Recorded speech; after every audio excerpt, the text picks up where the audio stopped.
In view of the events in Ukraine and the war there, things had recently become quieter domestically around the party gate of the scandal-ridden British Prime Minister Boris Johnson.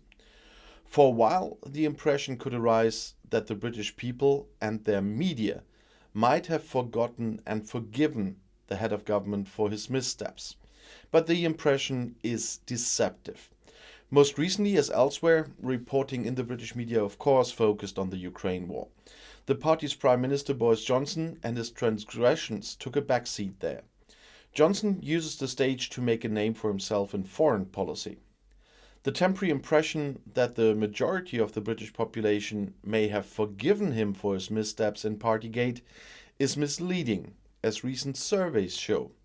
But they also show something else. Johnson's approval ratings are actually increasing, albeit at an extremely low level. Boris Johnson, who doesn't always take the truth so seriously, must have hoped for more. An opinion poll for the British daily newspaper Observer shows that more than half of voters still want Johnson's resignation. The poll says it's actually 53%, but there's a 10% drop compared to January, The Guardian reports.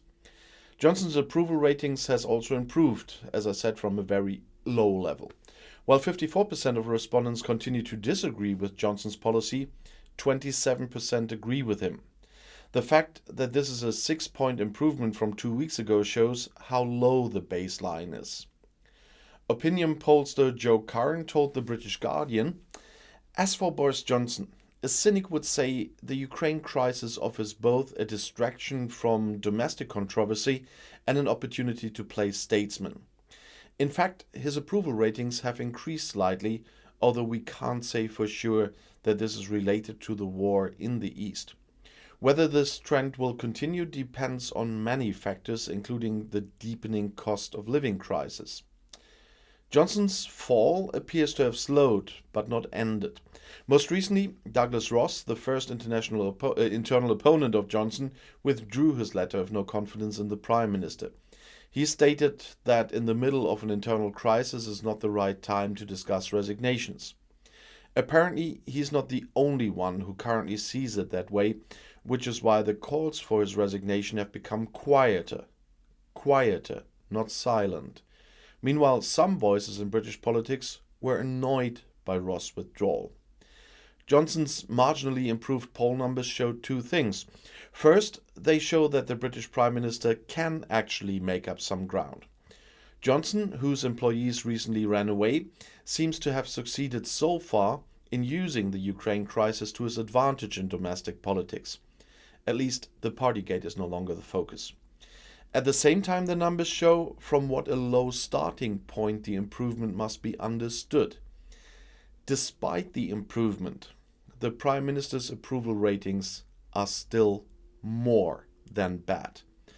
The fact that Partygate is receiving less attention is obviously not an indication that the British people have become indifferent to how their Prime Minister behaved during the pandemic. The fact that many people have changed their priorities as a result of the war could nevertheless offer an opportunity for Johnson. Other issues may dominate until the Partygate, despite all the resentment, has diffused itself. Time could play with the population possibly losing interest in Boris Johnson, so he's far from politically safe. Putting the issue of resignation on hold against the background of the Ukraine war, as demanded by Ross, still seems to be the best thing that could have happened to the Prime Minister domestically during this time. And I'll see you in my next video. Bis gleich.